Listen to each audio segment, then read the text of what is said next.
Hello friends, welcome to our YouTube channel wings educator के YouTube channel पर आप सभी का स्वागत है।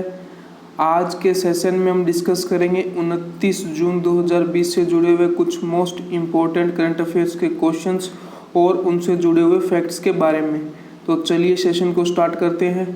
तो आज का फर्स्ट क्वेश्चन क्या रहेगा कि सूक्ष्म, लघु एवं मझोले आकार के उद्यमों का दिवस जो है वो कब बनाया जाता है। इसे जो है वो हम MSME सेक्टर भी बोल सकते हैं। तो हमको बताना है कि MSME सेक्टर दिवस के रूप में जो है वो कब बनाया जाता है। तो इसका जो सही आंसर है वो हो जाएगा ऑप्शन ए 27 जून। पूरे विश्व भर के अंदर जो है वो MSME सेक्टर दिवस 27 जून को बनाया जाता है। और अगर हम बात करें तो इसकी शुरुआत जो है वो संयुक्त राष्ट्र के द्वारा जो है वो सतत विकास एवं वैश्विक अर्थव्यवस्थाओं में लोगों के योगदान के लिए जो है वो सार्वजनिक रूप से जागरूकता बढ़ाने के लिए की गई थी। तो ये हम देख सकते हैं कि MSME सेक्टर के अंदर MSME दिवस बनाया जाता है 27 जून को। अब हम डिस्कस करते हैं नेक्स्ट क्वेश्चन। नेक्स्ट क्वेश्चन से पहले अगर बात करें तो आज अर्थात 29 जून को जो है वो नेशनल स्टैटिस्टिक्स डे भी बनाया जाता है। अगर हम बात करें ये नेशनल स्टैटिस्टिक्स डे क्या है तो ये हो जाएगा राष्ट्रीय सांख्यिकी दिवस, जो कि स्वतंत्रता के बाद आर्थिक योजना तथा सांख्यिकीय विकास के क्षेत्र के अंदर प्रोफेसर प्रशांत चंद्र महालनोबिस के द्वारा जो उल्लेखनीय योगदान किया गया था उनको ध्यान में रखते हुए जो है वो भारत सरकार के द्वारा प्रतिदिन उनके जन्म दिवस अर्थात 29 जून को जो है वो राष्ट्रीय स्तर पर राष्ट्रीय सांख्यिकी दिवस बनाने का निर्णय लिया गया। अब हम डिस्कस करें नेक्स्ट क्वेश्चन। नेक्स्ट क्वेश्चन क्या हो जाएगा कि फीफा महिला विश्व कप 2023 की मेजबानी कौन सा देश कर रहा है। तो इसका सही आंसर है ऑप्शन डी ऑस्ट्रेलिया और न्यूजीलैंड दोनों ही देश जो है वो फीफा महिला विश्व कप 2023 की मेजबानी कर रहे हैं। ये हाल ही के अंदर डिसाइड हुआ है कि फीफा महिला विश्व कप की मेजबानी कौन करेगा। तो उसके अंदर डिसाइड किया गया कि ऑस्ट्रेलिया और न्यूजीलैंड इन दोनों ही देशों के अंदर फीफा महिला विश्व कप का आयोजन किया जाएगा। इसके बारे में अगर हम देखें तो फुटबॉल फेडरेशन ऑस्ट्रेलिया और न्यूजीलैंड फुटबॉल के द्वारा जो संयुक्त प्रस्ताव को जो है वो फीफा परिषद के सदस्यों के द्वारा डाले गए वोट, जिसमें से 35 वोट में से जो वो 22 वोट इन दोनों के पक्ष में गिरे। और इसके अलावा कोलंबियाई फुटबॉल एसोसिएशन को जो है वो 13 वोट मिले।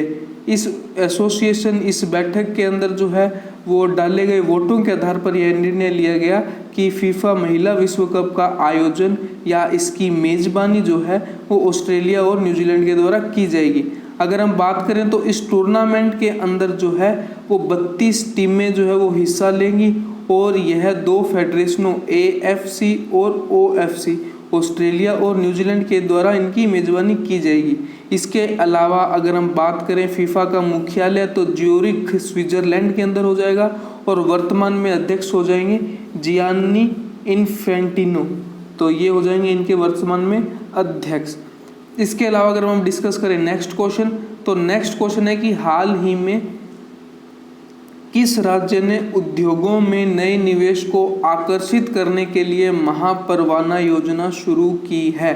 तो इसका जो सही आंसर है वो हो जाएगा ऑप्शन बी महाराष्ट्र। महाराष्ट्र राज्य सरकार ने जो हाल ही में उद्योगों में निवेश को आकर्षित करने के लिए जो है वो एक योजना शुरू की गई है जिसका नाम क्या रखा है, महापरवाना। तो ये आप देख सकते हैं कि महापरवाना योजना शुरू की गई है महाराष्ट्र राज्य के अंदर और जो कि जो है उद्योगों में निवेश को आकर्षित करने के लिए की गई है। और अगर हम देखें कि इसकी आवश्यकता क्यों पड़ी या इसकी ज़रूरत क्यों पड़ी, तो कोविड-19 महामारी के बाद से जो है वो प्रवासी मजदूरों ने जो है वो अपने राज्यों की तरफ प्रस्थान किया, जिसके कारण आर्थिक जो नुकसान झेलना पड़ा है उसकी भरपाई की जा सके और आर्थिक गतिविधियों को बल देने के उद्देश्य से जो है वो इस योजना का शुभारंभ किया गया है। तो इसके अलावा अगर बात करें तो यह योजना जो प्रोत्साहन और एकल खिड़की क्लियरेंस प्रणाली की सुविधा देगी। तो ये आप देख सकते हैं यहाँ पे एकल खिड़की क्लियरेंस प्रणाली की सुविधा के साथ एक योजना लॉन्च की गई है महाराष्ट्र राज्य सरकार के द्वारा, महापरवाना नाम से। अब हम डिस्कस करें नेक्स्ट क्वेश्चन। नेक्स्ट क्वेश्चन क्या है कि एसबीएन के द्वारा, ये एसबीएन क्या है, स्विस नेशनल बैंक के द्वारा हाल ही के अंदर जारी किए गए आंकड़ों के अनुसार भारत अपने नागरिकों के द्वारा जमा किए गए धन के मामले में कौन से पायदान पर है। अर्थात स्विस बैंक में जो भारतीय नागरिकों के द्वारा धन जमा किया गया है उस मामले में भारत की रैंकिंग क्या है। तो इसका जो सही आंसर हो जाएगा ऑप्शन सी 77 रैंक पर है इंडिया स्विस बैंक के अंदर धन जमा करने के मामले में। फर्स्ट रैंक की बात करें तो हो जाएगा ब्रिटेन यूके, सेकंड रैंक की बात करें तो अमेरिका यूएस, थर्ड रैंक की बात करें तो वेस्ट इंडीज और इंडिया की रैंकिंग हो जाएगी 77। इसके अलावा अगर हम बात करें तो स्विस नेशनल बैंक ने जो है अभी एनुअल बैंकिंग स्टैटिस्टिक्स 2019 जारी की हैं, जिसमें ताज़ा रैंकिंग के अंदर इंडिया की रैंकिंग रही है 77। हालांकि इस सूची के अंदर जो इंडिया के नेबर कंट्रीज़ है उनकी रैंकिंग भारत से नीचे है। जैसे कि पाकिस्तान की बात करें तो 99 रैंक पर रही है, बांग्लादेश की बात करें तो 85th रैंक रही है, नेपाल 118th रैंक रही है और श्रीलंका जो है वो 148 रैंक पे रहा है। इसके अलावा म्यांमार 186 और भूटान 196 रैंक के साथ जो हैं वो इस सूची में इंडिया से काफ़ी नीचे हैं। इसके अलावा अगर हम बात करें स्विस नेशनल बैंक का मुख्यालय जो कि ज्यूरिख स्विट्जरलैंड के अंदर है और इसके वर्तमान में अध्यक्ष हो जाएंगे थॉमस जॉर्डन। तो अब हम डिस्कस करें नेक्स्ट क्वेश्चन। नेक्स्ट क्वेश्चन है कि हाल ही में विजडन इंडिया के द्वारा किए गए एक सर्वेक्षण में सबसे महान भारतीय टेस्ट बल्लेबाज किसे माना गया है। तो इसका जो सही आंसर है वो हो जाएगा ऑप्शन बी, राहुल द्रविड़ को जो है वो अभी तक के टेस्ट करियर का सबसे महानतम बल्लेबाज जो है वो माना गया है। इसको अगर बारे में अगर हम देखें तो विजन इंडिया के द्वारा हाल ही में किए गए एक सर्वेक्षण के अनुसार जो है वो राहुल द्रविड़ को अब तक का सबसे महानतम भारतीय टेस्ट क्रिकेट बल्लेबाज माना गया है। इसके अलावा द्रविड़ ने जो है वो इस सर्वेक्षण में अंतिम दौर की वोटिंग में सचिन तेंदुलकर को हराकर यह खिताब अपने नाम किया और इसके अंदर जो है वो कुल 11,400 प्रशंसकों ने जो है वो अंतिम दौर में वोटिंग के अंदर भाग लिया, जिसमें राहुल द्रविड़ जो है वो पसंदीदा क्रिकेटर बने और सेकंड रैंक पर सचिन तेंदुलकर रहे, थर्ड रैंक पर रहे सुनील गावस्कर जो कि कुछ ही वोटों से जो है वो विराट कोहली से आगे रहे और विराट कोहली इस रैंकिंग के अंदर है 4th रैंक के ऊपर। अगर हम बात करें तो राहुल द्रविड़ को जो है वो 52% जो है वो वोट इस सर्वेक्षण के अंदर मिले। इसके अलावा अगर हम बात करें नेक्स्ट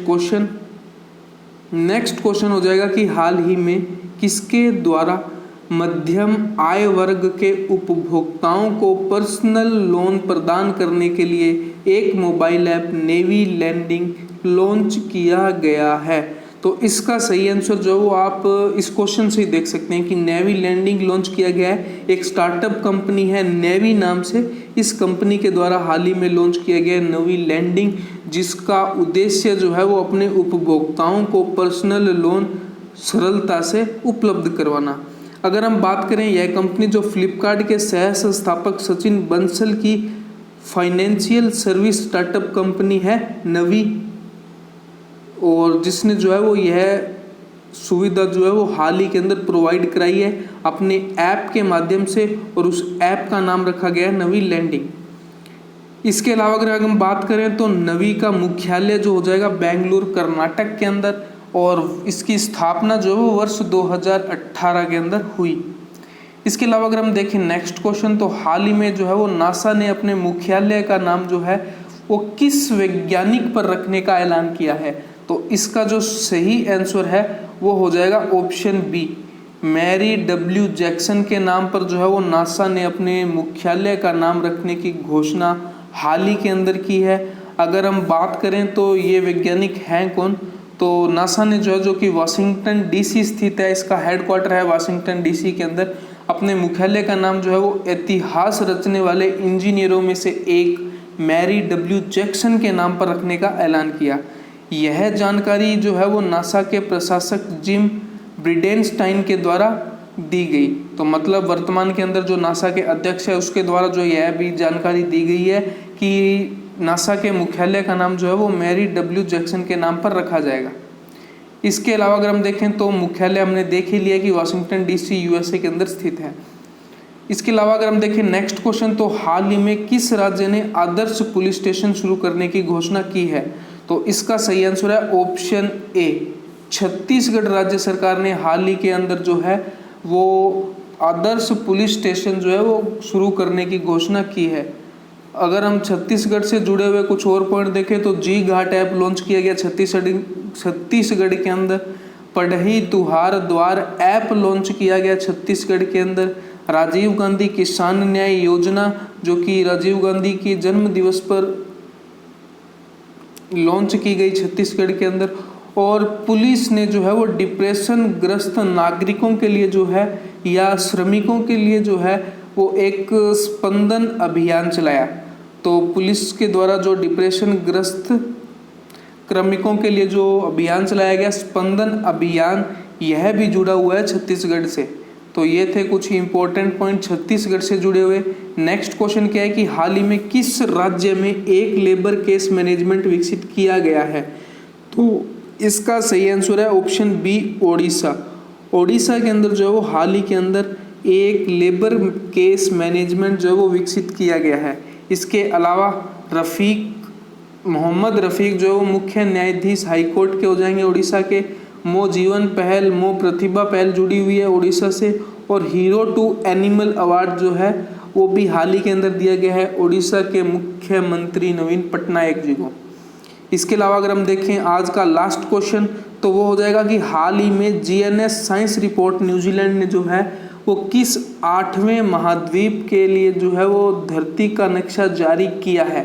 तो 8वां महाद्वीप, आप सोच रहे होंगे कि 7 ही महाद्वीप है, लेकिन अभी हाल ही के अंदर 8वें महाद्वीप की खोज जो है वो वर्ष 2017 के अंदर ही कर ली गई थी। लेकिन ये न्यूज़ अब चर्चा में इसलिए है कि इसका नक्शा जो है वो वर्ष 2020 में जारी किया गया है और इसका नाम जो है वो वर्ष 1995 में ही रख दिया गया था। और वो नाम क्या हो जाएगा? जीलैंडिया। ये जीलैंडिया महाद्वीप की धरती का नक्शा हाल ही के अंदर जो है वो जीएनएस साइंस रिपोर्ट न्यूजीलैंड के द्वारा जो है वो जारी किया गया है। इसके अगर और इससे जुड़े हुए पॉइंट को अगर हम देखें तो आप देख सकते हैं कि इसका नामकरण जो है वो 1995 के अंदर ही जो है वो वैज्ञानिकों ने कर लिया था। जब से जो है वो इसके ऊपर रिसर्च चल रही है। इसकी खोज वर्ष 2017 में हुई और ऐसा माना जाता है कि गोंडवाना लैंड से टूटकर जो है यह अलग हुआ था, जो कि लगभग 7.5 करोड़ वर्ष पहले जो है वो जल में जलमग्न हो गया, जो कि प्रशांत महासागर के अंदर जो वो डूब गया। तो उसके बाद से जो है वो जलमग्न होने के बाद इसकी खोज जो है वर्ष 2017 के अंदर कर ली गई और इसका जो भी नक्शा जो है वो हाल ही के अंदर जारी किया गया है। अगर हम बात करें तो इसका 94% एरिया जो है वो वाटर के अंदर डूबा हुआ है। ओनली 6% एरिया पानी के बाहर है, जिसके ऊपर न्यूजीलैंड देश जो है वो बसा हुआ है। तो न्यूजीलैंड जिस पर बसा हुआ है वही जीलैंडिया महाद्वीप है और जो देश बसा हुआ है उसका नाम है न्यूजीलैंड। इसके अलावा आज के क्वेश्चन ऑफ द डे की अगर हम बात करें तो वो हो जाएगा कि हाल ही में दिव्यांग जनों के लिए समग्र क्षेत्रीय केंद्र का उद्घाटन किस शहर में किया गया है? तो इसका आंसर आपको कमेंट बॉक्स में कमेंट करके बताना है कि इसका सही आंसर क्या होगा। अगर आपको हमारी ये वीडियो पसंद आई तो इसे लाइक करें, हमारे YouTube चैनल को सब्सक्राइब करें और इसे ज़्यादा से ज़्यादा शेयर करें। Thank you.